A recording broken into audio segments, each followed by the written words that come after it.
नमस्कार, final bulletin देख रहे हैं आप और मैं हूं आपके साथ रंजना ड्रावत। ज्ञान वापी परिसर का एएसआई सर्वे कराने के मामले में कोर्ट 21 जुलाई को फैसला सुनाएगा और हिंदू पक्ष ने परिसर में सील वज्जू खाने को छोड़कर बाकी सभी स्थानों के सर्वेक्षण की मांग की है। ज्ञान वापी मस्जिद परिसर का भारतीय पुरातत्व सर्वेक्षण से सर्वे कराने के प्रार्थना पत्र पर डॉक्टर अजय कृष्ण की कोर्ट में सुनवाई के बाद अदालत ने अंजुमन इंतजामिया और हिंदू पक्ष की दलीलों को सुनकर आदेश को सुरक्षित रख लिया था। ज्ञान वापी परिसर का पुरातात्विक सर्वेक्षण कराने पर 21 जुलाई दोपहर 2 बजे के बाद फैसला आना है।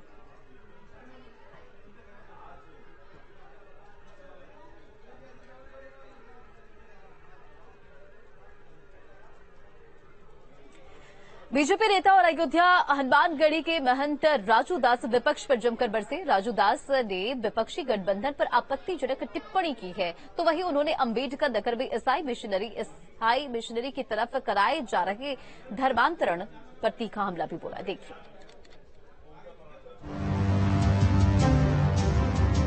ये हैं महंत राजू दास, अयोध्या की हनुमानगढ़ी के महंत हैं। राजू दास अपने बयानों को लेकर अक्सर सुर्खियों में बने रहते हैं। महंत राजू दास ने एक बार फिर तीखे बयान देकर बहस सुलगा दी है। विपक्ष के गठबंधन पर महंत राजू दास ने जमकर हमला बोला और बेहद आपत्तिजनक बयान दिया है। ये वैसा झुंड बनने जा रहा है जिसका कोई उद्देश्य नहीं है। ठीक है, 26 पार्टी की बैठक हुई। 26 पार्टी की बैठक में क्यों नहीं तय हुआ कि प्रधानमंत्री कौन बनेगा? सूर्य को दिया दिखाने जैसा ये बैठक था और वह बैठक मुझको लगता है कि झुंड इकट्ठा होकर वो शेरों का मुकाबला नहीं कर सकता है। महंत राजू दास यही नहीं रुके, उन्होंने पश्चिम बंगाल में हिंसा का जिक्र करते हुए कहा कि ये लोग मतलबी हैं और वक्त आने पर हिंदुओं के साथ छलावा करते हैं। कर कुछ नहीं सकते, इनके पास कोई विजन नहीं है, कोई रीजन नहीं है, कोई इनके पास भाव नहीं है। ये इतने मतलबी लोग हैं जो वक्त आने पे हिंदुओं के साथ छलावा करते हैं। महंत राजू दास अम्बेडकर नगर पहुंचे थे और जिले में धर्मांतरण को लेकर भी उन्होंने बेहद तीखा बयान दिया है और कहा कि धर्मांतरण नहीं होने देंगे। ऐसे यही है कि जो चादर और फादर वाले हैं उससे सनातनियों को मुक्ति मिले और जिस प्रकार से यहाँ पर धर्मांतरण का नंगा नाच चल रहा है, हिंदू भाइयों आप हमारा साथ दो और हम आपको अम्बेडकर नगर से ईसाई चादर और फादर से मुक्ति दिलाने का हम प्रयास करेंगे। राजू दास अक्सर धार्मिक मुद्दों पर बयानबाजी करते रहते हैं। विपक्ष और धर्मांतरण पर हनुमानगढ़ी के महंत ने एक बार फिर मुद्दे को हवा दे दी है। महंत के इस बयान से बवाल मच सकता है। Team news state. Baba Bageshwar के बाद अब मथुरा के अवधेश गुरुजी, जिसे अवध सरकार के नाम से भी जाना जाता है, उन्होंने भी एक पर्ची निकाली है। अवध सरकार ने सीमा हैदर, श्री कृष्ण जन्मभूमि विवाद और जामा मस्जिद को लेकर भविष्यवाणी की है। साथ ही उन्होंने मोदी सरकार और आने वाले लोकसभा चुनाव को लेकर भी पर्ची निकाली है और अपनी भविष्यवाणी बताई है। रिपोर्ट देखिए।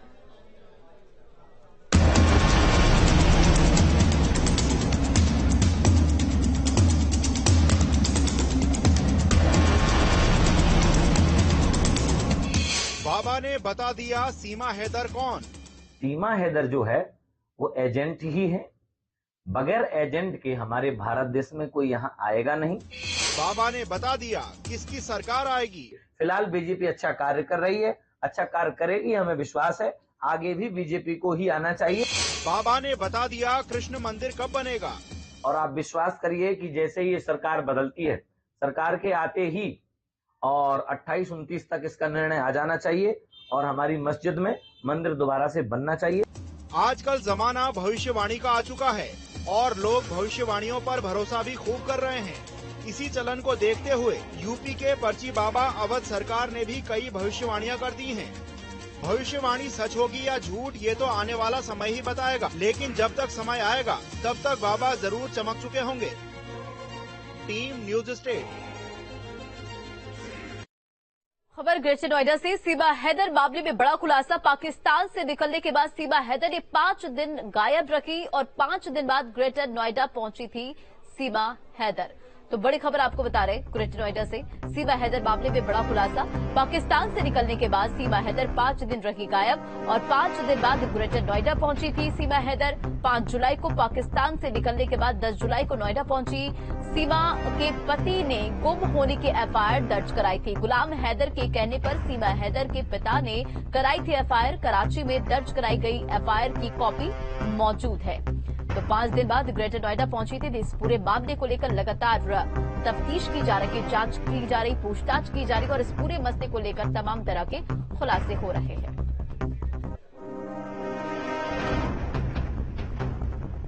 पाकिस्तान से भारत आई सीमा हैदर को लेकर एक के बाद एक खुलासे लगातार हो रहे हैं। अब जानकारी इस बात की हुई है कि सीमा हैदर 5 जुलाई को अपने घर से भारत के लिए निकली थी, लेकिन वो 5 दिन कहाँ रही उसको लेकर अभी तक कोई तथ्य सामने नहीं आया है। एक एफआईआर की कॉपी हमारे पास है। उस एफआईआर की कॉपी में 10 तारीख को कराची में एफआईआर दर्ज कराई गई और सीमा हैदर की गुमशुदगी की बात की गई थी। सीमा हैदर के पति गुलाम हैदर की अगर बात की जाए तो उसने इस बात का दावा किया था कि 5 तारीख को वो घर से निकली और उसके बाद सीमा हैदर के पिता उसको गाँव में और तमाम जगहों पर तलाशते रहे। जब वो वहां नहीं मिली तो उसके बाद कराची में इस एफआईआर को दर्ज कराया गया था। सीमा हैदर की गुमशुदगी को लेकर दर्ज कराई गई एफआईआर अब पूरे मामले में सामने आई है। कई एंगल लगातार इसको लेकर निकलते हुए सामने आ रहे हैं। अब देखना होगा कि किस तरीके से सीमा हैदर को लेकर अगला कदम उठाया जाता है। वीडियो जर्नलिस्ट अतुल राज के साथ Amit Chaudhary, news state, greater Noida.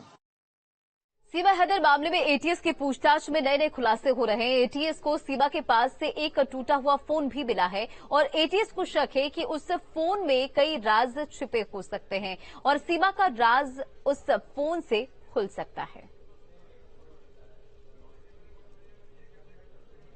Pakistan से भारत आई सीमा हैदर को लेकर एटीएस ने 2 दिन तक तकरीबन 17 घंटे की पूछताछ की और दर्जनों सवाल सीमा हैदर से किए। ये जानने की कोशिश की कि आखिर पाकिस्तान से भारत आने के पीछे सीमा हैदर का मकसद क्या था। लेकिन सीमा हैदर पूरी पूछताछ के दौरान एटीएस अधिकारियों को अपनी प्रेम कहानी सुनाती रही। सचिन से मुलाकात के बाद किस तरीके की बात हुई, कब कब मुलाकात हुई और किस तरीके से इन दोनों के बीच में नजदीकियां बढ़ी। भारत आने के लिए सीमा हैदर ने कब मन बनाया, पूरी लव स्टोरी एटीएस अधिकारियों को सीमा हैदर ने सुनाई, जिसके बाद एटीएस के द्वारा एक प्रेस नोट जारी किया गया है। लेकिन अब ग्रेटर नोएडा की रबूपुरा पुलिस, जहां पर इसको गिरफ्तार करके जेल भेजा गया था, उसने कोर्ट से सीमा हैदर के उस टूटे हुए मोबाइल की फोरेंसिक रिपोर्ट निकलवाने के लिए कोर्ट से अनुमति ली है। जिस मोबाइल को टूटे होने के पीछे की वजह सीमा हैदर ये बता रही थी कि वो पाकिस्तानी लोगों से केवल अपना पीछा छुटाने के लिए उसने उस फोन को तोड़ा है। अब इस फोन से जो डेटा रिकवर होगा उसके बाद आगे की तस्वीर साफ होने की उम्मीद जताई जा रही है। वीडियो जर्नलिस्ट अतुल राज के साथ अमित चौधरी, न्यूज स्टेट, नोएडा। सीमा हैदर के मामले में निषाद पार्टी के अध्यक्ष संजय निषाद ने कहा कि सीमा हैदर को पाकिस्तान चले जाना चाहिए। पाकिस्तान हमेशा दुश्मन के रूप में दुश्मनी साधता है और अगर कोई भी व्यक्ति पाकिस्तान का है तो उसे पाकिस्तान भेजना चाहिए। हालांकि जांच एजेंसी सीमा हैदर के मामले पर पूरी तरह से जांच कर रही है।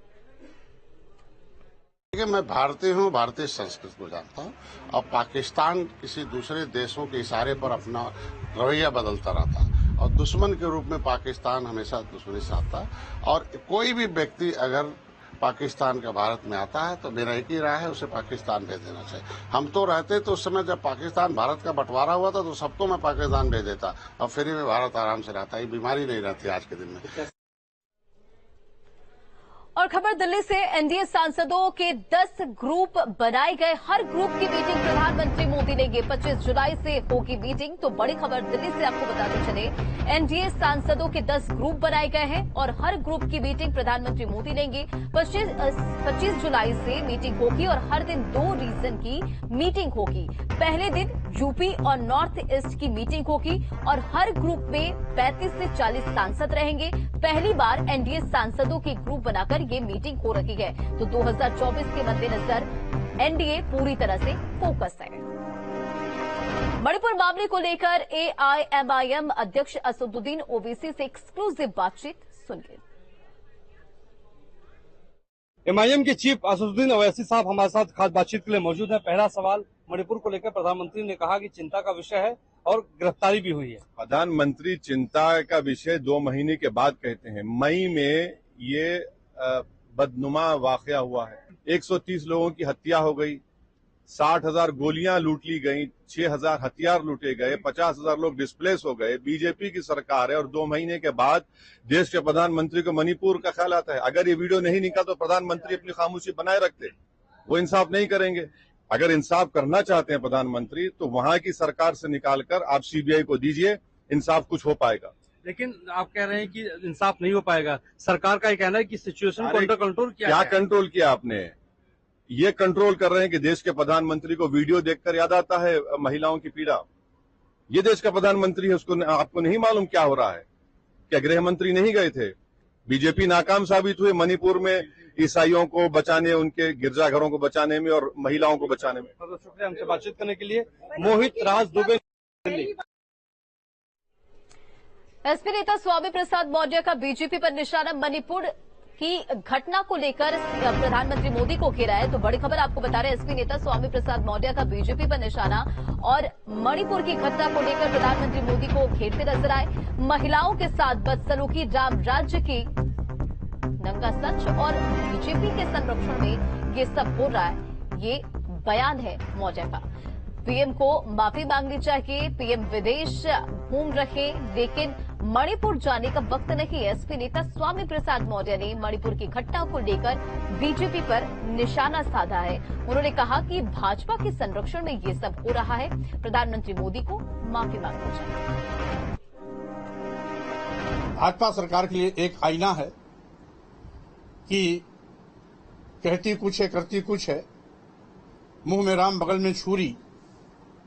और भाजपा जिस रामराज की दुहाई देती है, क्या मणिपुर में जो घटना घटी है यही रामराज का नंगा सच है?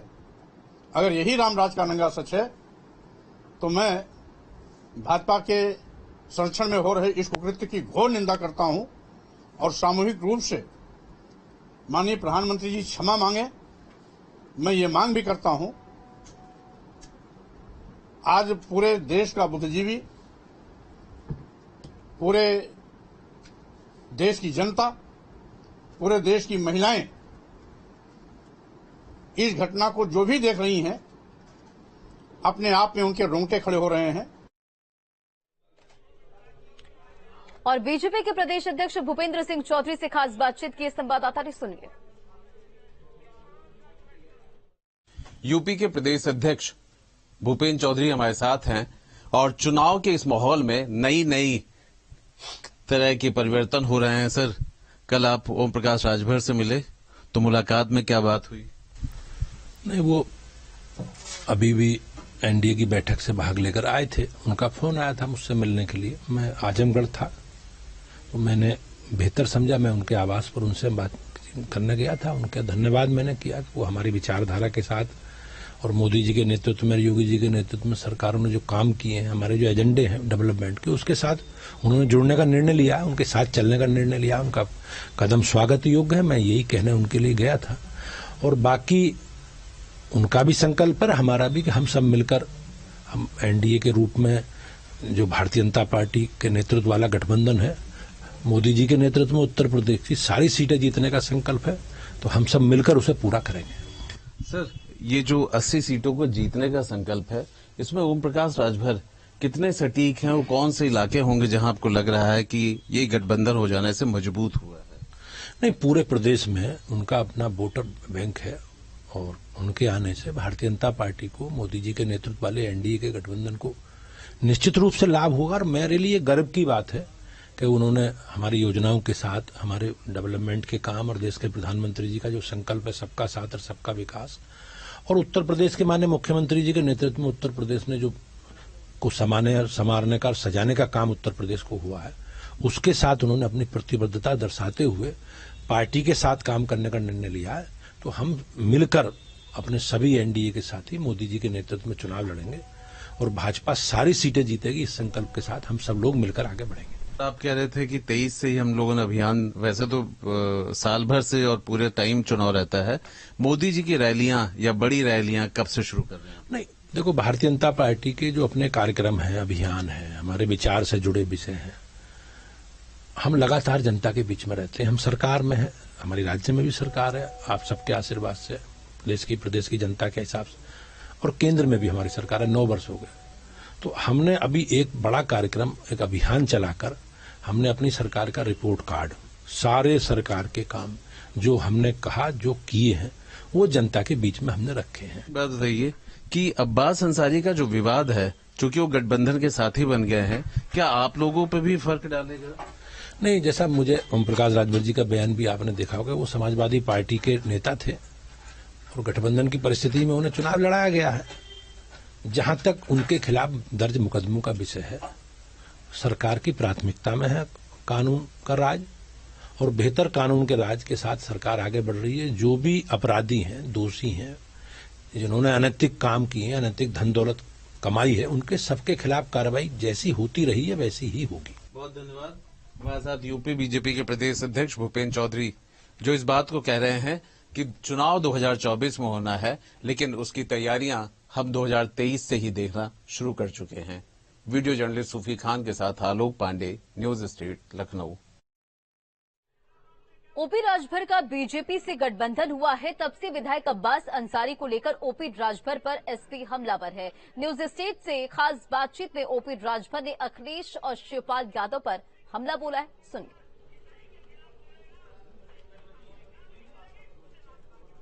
इस वक्त हमारे साथ सुभाषपा के राष्ट्रीय अध्यक्ष ओम प्रकाश राजभर जी हैं। राजभर जी, आज आपका मुलाकात का दौर सबसे जारी है, प्रदेश अध्यक्ष जी से मिले और डिप्टी सीएम से भी मिले, कैसे क्या किन चीजों पर बातचीत हो रही?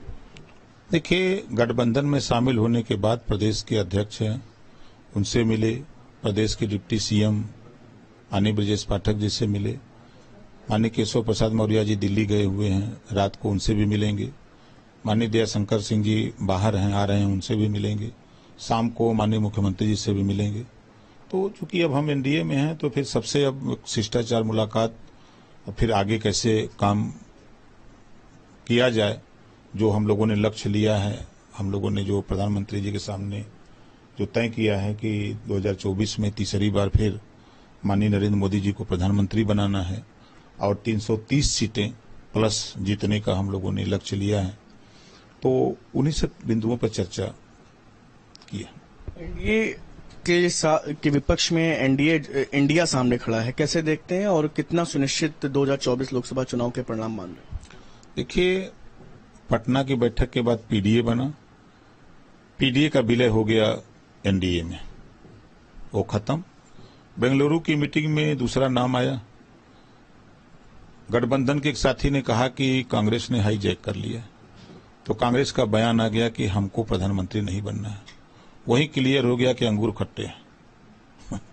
अब्बास अंसारी को लेकर के आप अपनी राय हर बार साफ कर चुके हैं। शिवपाल सिंह यादव का कहना है कि अगर वो हमारे कैंडिडेट होते तो उन्हें हम अपने सिंबल पर लड़ाते, क्या कहेंगे? प्रगतिशील समाजवादी पार्टी बनाए थे, वो क्यों उनके सिंबल पर लड़ने चले गए? उनसे पूछ लीजिएगा कि आपने अपनी पार्टी बनाई थी, हजारों लोगों को, जो नाराज लोग थे अखिलेश यादव जी से, हजारों लोगों को ये कह करके कि हम कभी समाजवादी पार्टी में नहीं जाएंगे, हजारों लोगों को आप अपने साथ लिए और भाषण दिया। आप खुद समाजवादी पार्टी के सिंबल पे चुनाव लड़े, अपनी पार्टी से लड़े होते तब मैं मानता ना। और हमारे सामने बैठ के बतवा दीजिए, बात उनसे पूछे, मिल जाए तो पूछेगा कि आपके आवास पे कितनी बार ओम प्रकाश राजभर आए थे आपको वहां पहुंचाने के लिए, और ओवैसी जी हों, चाहे चंद्रशेखर रावण हों, चाहे और साथी हों, कितनी बार उनके कमरे पर बैठक हुई, आप लोगों ने भी उसको दिखाया। भूल गए वो लोग? वो दिन भूल गए? बैठा दीजिए आमने सामने, अखिलेश जी को कबूलवा देंगे।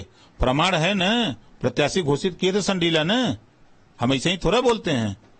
संडीला घोषित किए थे अखिलेश ने, हमने कहा नहीं, हमारी पार्टी का प्रदेश अध्यक्ष वहां लड़ेगा, जबरी हमने घोषणा कर दिया, लड़ाया उनको।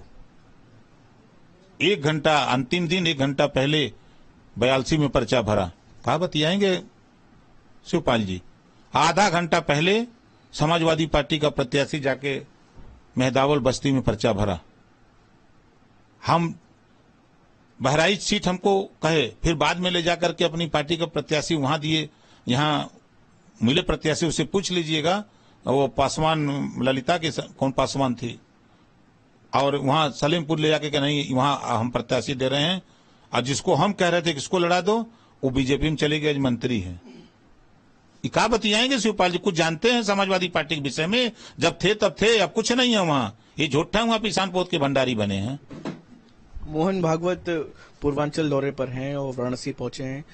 2024 के लिहाज से काफी कुछ उसके मायने बताए जा रहे हैं, आप कैसे? देखिए, सभी लोग लगे हैं। जो संकल्प है कि 2024 में माननीय नरेंद्र मोदी जी को प्रधानमंत्री बनाने का, उस काम में सब लोग लगे हैं। बहुत बहुत शुक्रिया। तो ये थे हमारे साथ सुभाषपा के राष्ट्रीय अध्यक्ष ओम प्रकाश राजभर, जिन्होंने तमाम अहम सवालों पर अपनी राय हमसे साझा की। वीडियो जर्नलिस्ट सैफुल हसन के साथ शुभम पांडे, न्यूज स्टेट, लखनऊ। 27 अक्टूबर को सुभाषपा आजमगढ़ में एक बड़ी रैली करने जा रही है और रैली में शामिल होने के लिए सुभाषपा प्रधानमंत्री मोदी को भी आमंत्रित करने वाले हैं।